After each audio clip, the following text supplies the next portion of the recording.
नमस्कार, स्वागत आप सभी का हमारे यूट्यूब चैनल संस्कृत सरस्वती पर। मैं रामकुमार शास्त्री आप सभी संस्कृत प्रेमी अनुरागियों का हार्दिक स्वागत और अभिनंदन करता हूं।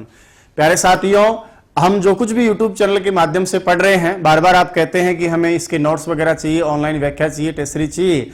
तो अब हम सबको जो भी सामग्री हम पढ़ रहे हैं उसकी ऑनलाइन टेस्ट सीरीज की व्याख्यात्मक वीडियो, साथ ही पीडीएफ नोट्स, ई नोट्स और ई बुक, प्रिंटेड नोट्स, ये सारी सामग्री यदि आप चाहते हैं तो आप Sanskrit Saraswati app mobile play store पर जाकर डाउनलोड करें, इंस्टॉल करें और पढ़ें। विस्तार पूर्वक से जो सामग्री आप यहां पढ़ रहे हैं उसकी सारी की सारी प्रिंटेड, ई बुक, ई नोट्स और ऑनलाइन टेस्ट सीरीज। आज का वीडियो हम देखते हैं। वीडियो के अंत में आप मुझे जरूर बताइएगा आज का वीडियो कैसा लगा। कमेंट्स बॉक्स में आप कमेंट्स करके जो लिखते हैं उससे मुझे और ऊर्जा मिलेगी और बेहतर हम आगे सीखते रहेंगे। बहुत बहुत धन्यवाद। चलिए क्लास प्रारंभ करते हैं। शुक्लां ब्रह्म विचारि सारि परिमां आद्यां जगद्व्यापिनीं वीणा पुस्तकधारिणीं अभयदां जाड्यान्धकारापहां हस्ते स्फाटिकमालिकां विदधतीं पद्मासने संस्थितां वन्दे तां परमेश्वरीं भगवतीं बुद्धिप्रदां शारदां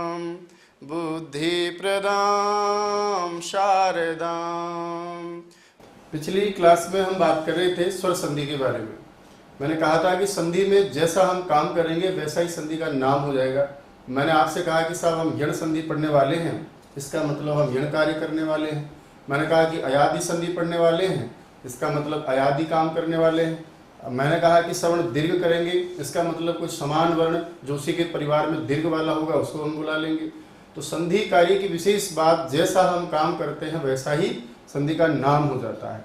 स्वर संधि के प्रसंग में हमने 7 प्रमुख संधियां और एक ऐसी संधि जो वास्तव में संधि को रोकती है, यानी संधि का कार्य होने वाला हो और उसको हम रोक दें तो संधि नहीं करना भी एक संधि है संस्कृत में, जिसका नाम हमने पढ़ा प्रकृति भाव।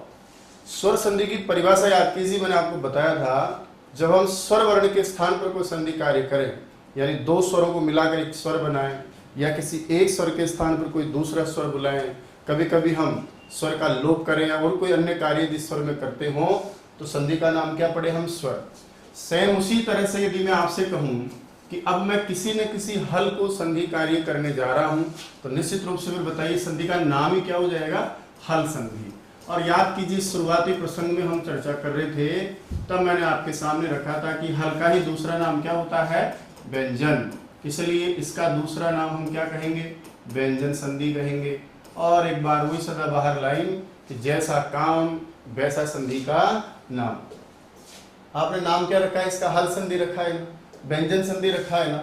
इसका मतलब निश्चित रूप से यहाँ जो भी काम किया जाएगा वो बताइए कौन से वर्णों को किया जाएगा, हल वर्णों को। और हल का ही दूसरा नाम हमने क्या पढ़ा है, व्यंजन।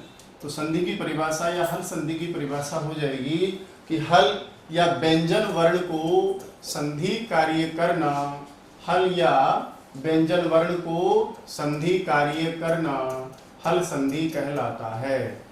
संधि कार्य करना हल संधि कहलाता है। ठीक है। अब पहले हम शुरुआत में जब चर्चा कर रहे थे तब सीख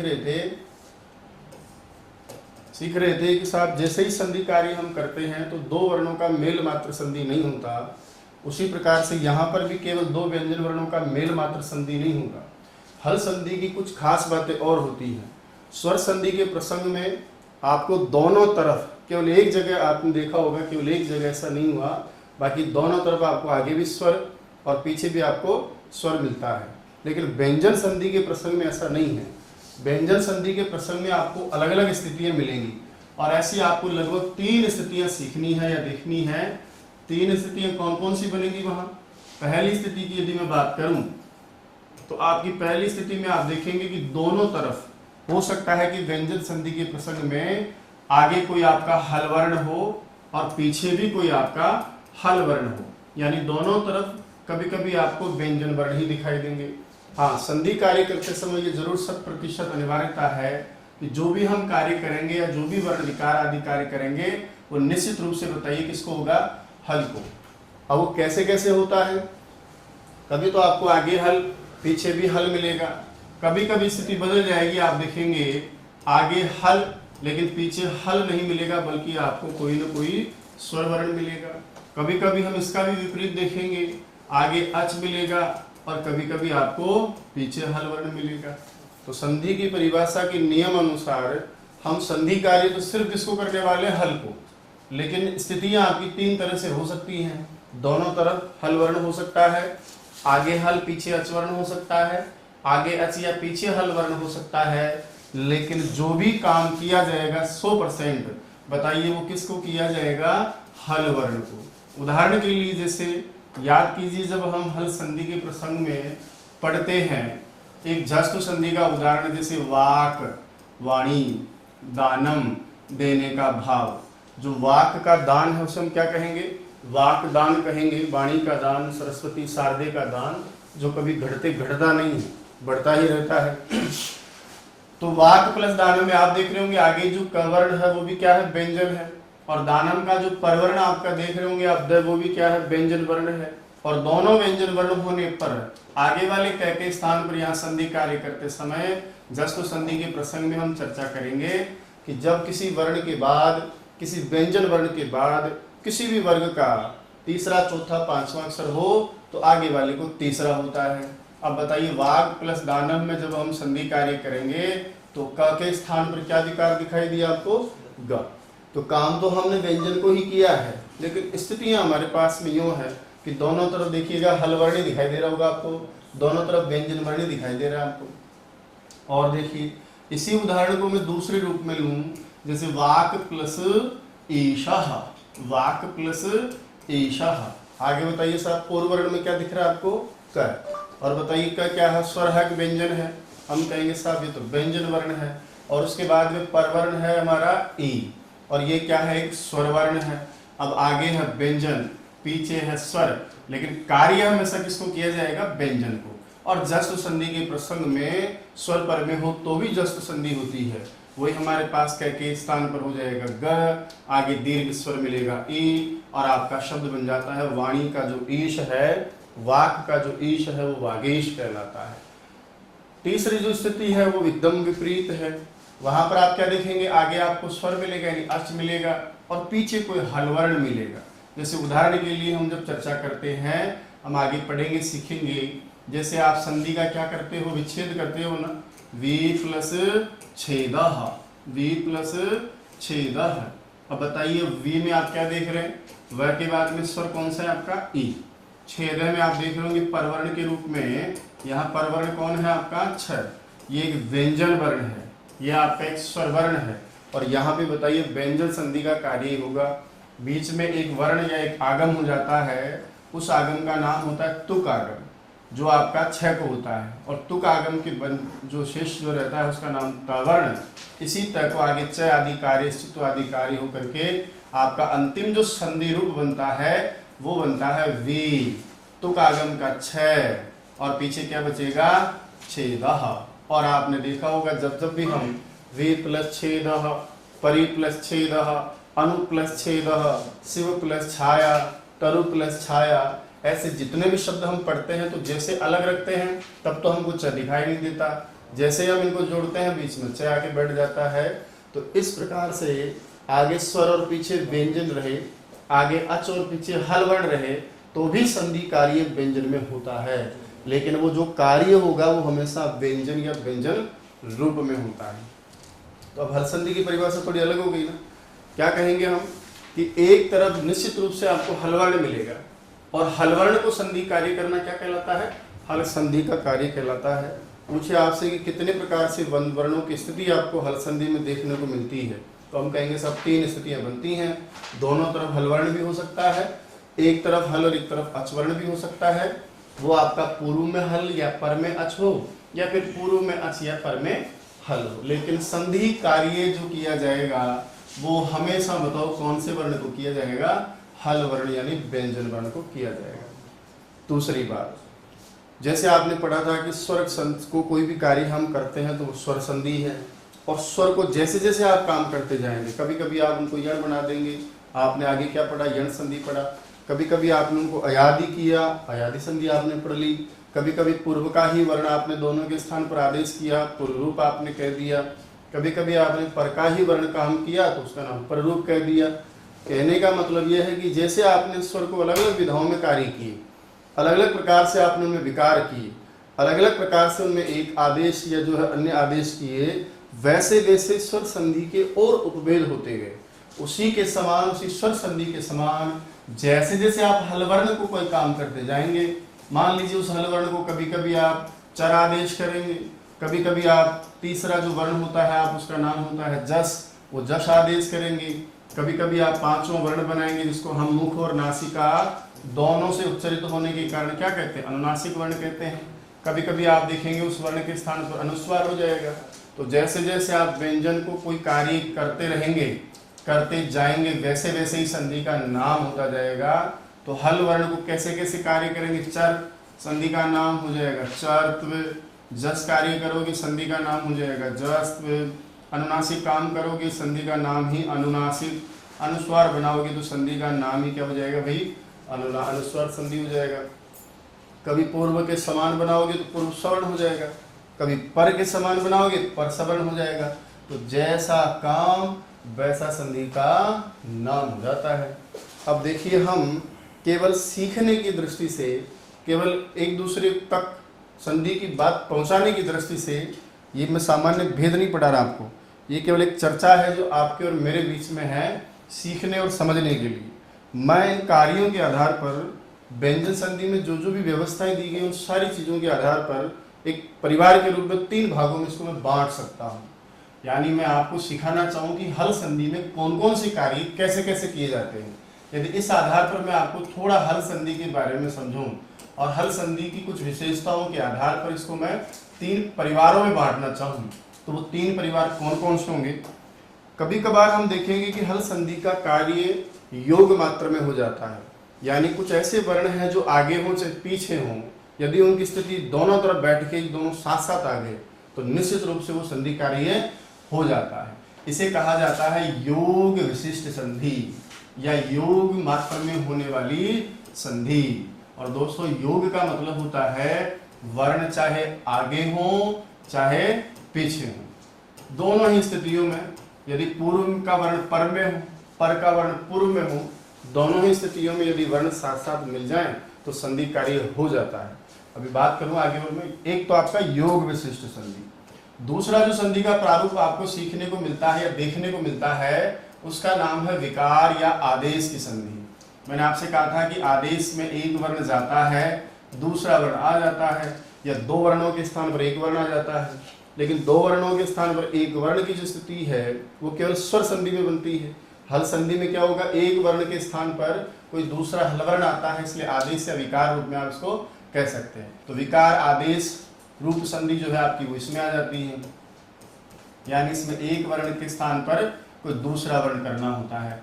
मैंने सिखाया, आपको याद होगा, संधि के प्रथम सोपान में, प्रथम चर्चा में मैंने आपसे यही सिखाया था कि भैया लोप क्या होता है, आदेश क्या होता है, आगम क्या होता है, विकार क्या होता है, और चारों के अलावा संधि में कुछ भी नहीं होना, प्रकृति भाव क्या कहलाता है।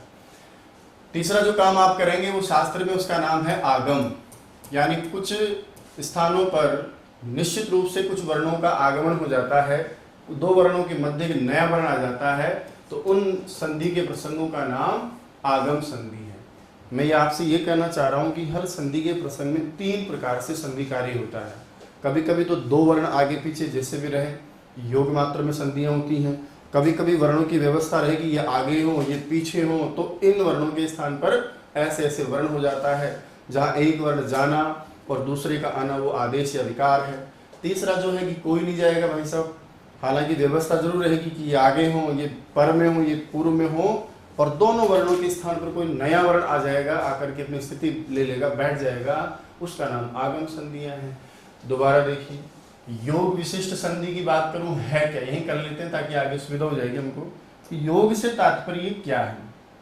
तो दोस्तों, योग का मतलब है वर्ण चाहे आगे हो या पीछे हो, वर्ण आगे हो या पीछे हो, आगे हो या पीछे हो, संधि कार्य हो जाता है।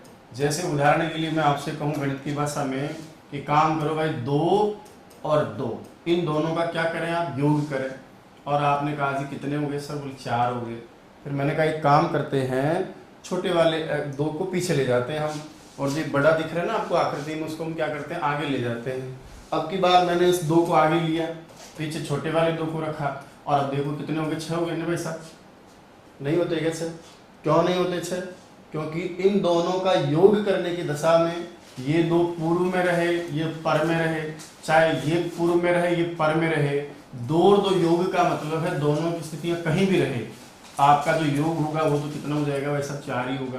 तो मेरे कहने का मतलब भी ऐसे ही है कि जब हल संधि का प्रसंग हो, इनमें से कुछ वर्णों की स्थितियां ऐसी हों कि चाहे वो वर्ण आगे हो या पीछे हो। जैसे उदाहरण के लिए इसी संधि में बात करें हम, एक त वर्ण है और एक च वर्ण है। अब मैंने कहा कि इन दोनों का योग हो तो फिर त को भी क्या हो जाता है, च हो जाता है। मान लीजिए ऐसा कोई नियम हमने पढ़ा है या सीखा है। अब योग का मतलब ये है कि वो तय आगे रहेगा तो भी च वर्ग में कन्वर्ट होगा, और यदि मान लीजिए वो तय आपका पीछे हो तो भी वो च में कन्वर्ट होगा। इसकी दशाएं स्थान या उसके आधार पर बदलने वाली नहीं होती कि मैं आगे रहूं तो पीछे रहे तभी ऐसा हो, ऐसी कोई समस्या नहीं होती। तो योग का मतलब होता है कि वर्ण आगे हो या पीछे हो, संधि कार्य हो जाता है। वर्ण आगे हो या पीछे हो, संधि कार्य हो जाता है, यानी वहां कोई व्यवधान नहीं होता, संधि कार्य हो जाता है। इसको कहते हैं योग विशिष्ट संधि। ठीक है, अब इसमें कौन कौन सी संधियां आप पढ़ेंगे? इसमें 2 बहुत ही प्यारी सुशील 2 संधियां आपकी। एक संधि का नाम है स्तुत्व संधि, ठीक है, और दूसरी जो आपकी संधि है उसका नाम है स्तुत्व संधि। तो 2 संधियों की हम चर्चा करेंगे। दोनों को मैंने बहने इसलिए कहा है कि दोनों के स्वरूप, नियम और जो आप आदेश विकार आदि करने वाले हो, उन दोनों में बहुत हद तक समानता पाई जाती है। आपको ऐसा लगेगा कि जैसे काम हम स्तुत्व में कर रहे हैं ना, जैसे जैसा नियम स्तुत्व में दे रहे हैं ना, सेम टू सेम वैसा का वैसा ही स्तुत्व में नियम है। दूसरी बात, दोनों संधियों की स्थानीय भी समान है। यानी यूँ मान लीजिए कि यहाँ कोई स्थानीय है, जैसे आप कोई काम करने वाले हैं दंत स के स्थान पर, तो उसी दंत स को ही काम यहाँ होने वाला है। उसी दंत स को कोई आदेश विकार आप करेंगे वो भी यहाँ होने वाला है।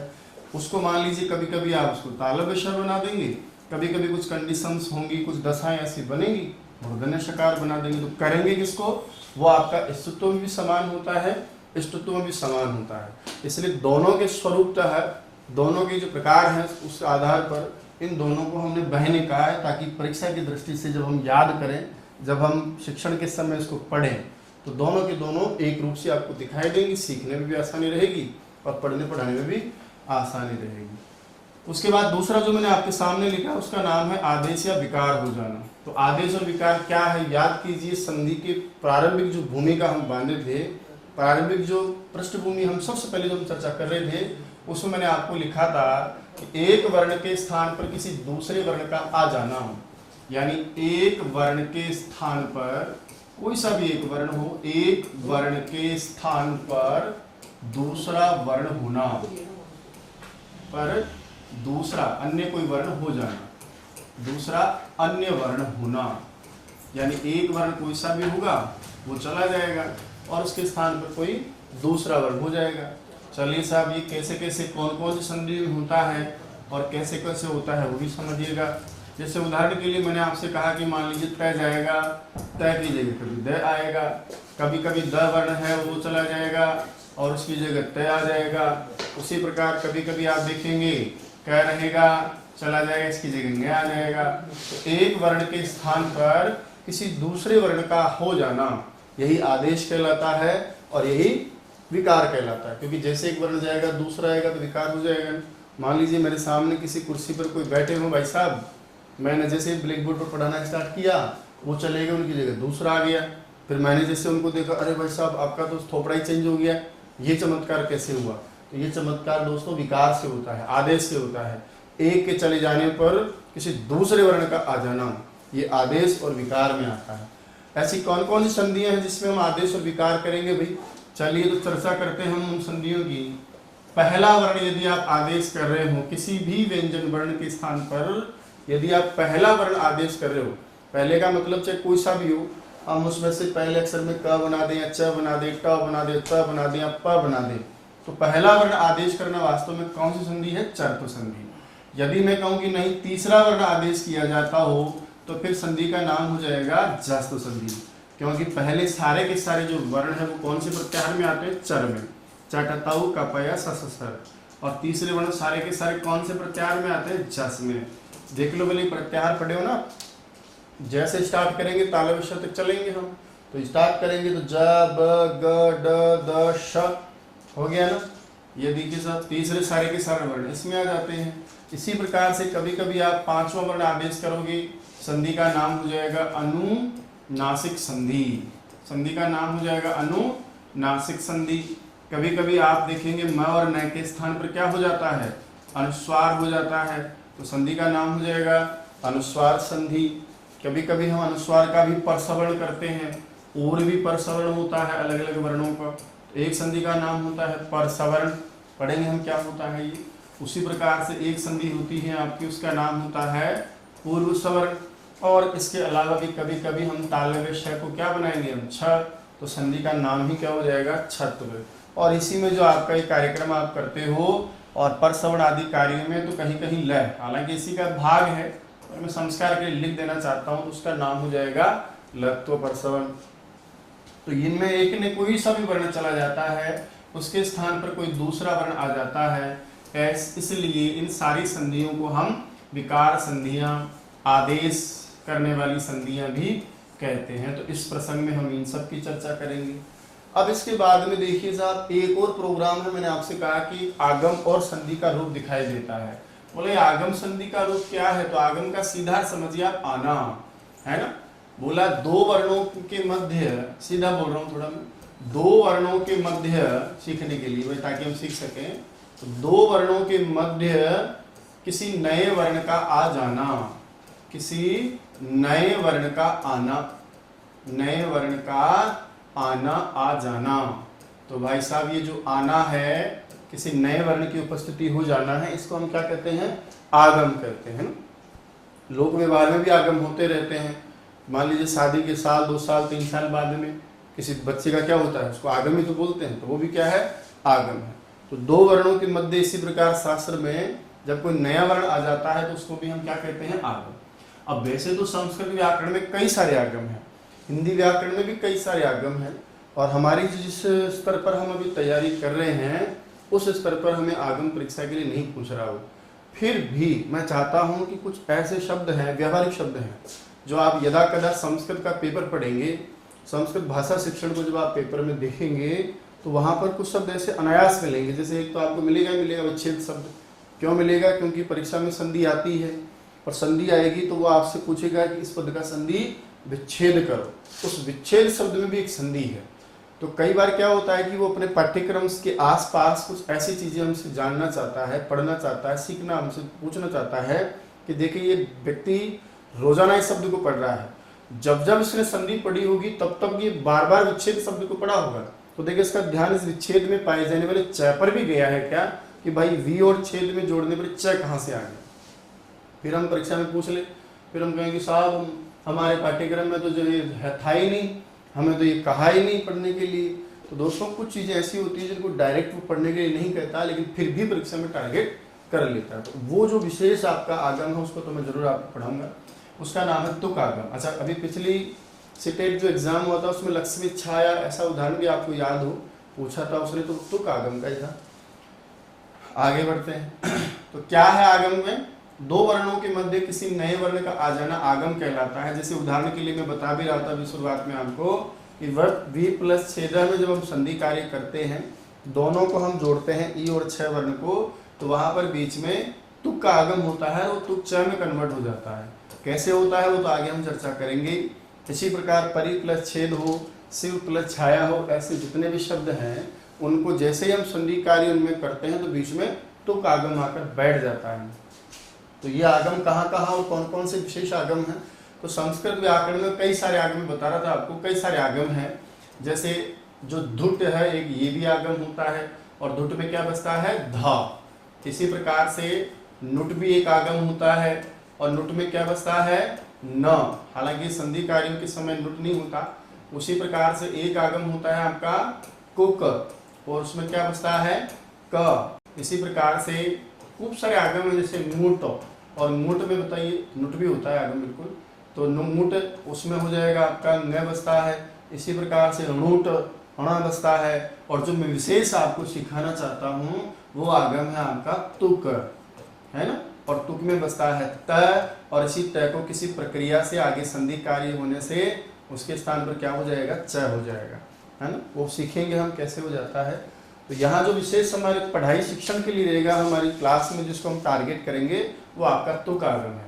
वो तुक आगम इसलिए मैंने बोला ना कि पाठ्यक्रम का भले हिस्सा ना हो, लेकिन लोक व्यवहार में, बातचीत में, संस्कृत के पेपर में इन शब्दों को आप जरूर देखेंगे। इसके बिना सवाल ही नहीं है आपका पेपर में, है, क्योंकि आपका संधि का सवाल आएगा तो विच्छेद, परिच्छेद, ऐसा कोई ना कोई शब्द आपसे जरूर वहां दिखता, अनुच्छेद, ये शब्द आपको दिखते हैं।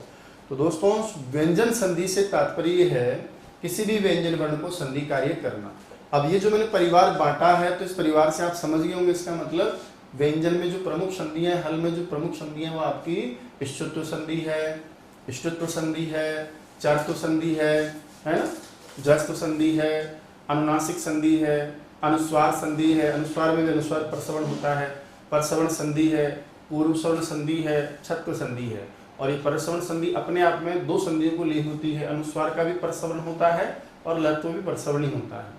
और इसके अलावा जो आगम संधियां मैंने कहा, अच्छा अभी मैंने आपसे कहा भी है कि हम संस्कृत व्याकरण में तो कम से कम संधि के मुख्य भेद पूछने पर तो आप 3 बता सकते हो कि भाई स्वर संधि होती है, व्यंजन संधि होती है और विसर्ग संधि होती है।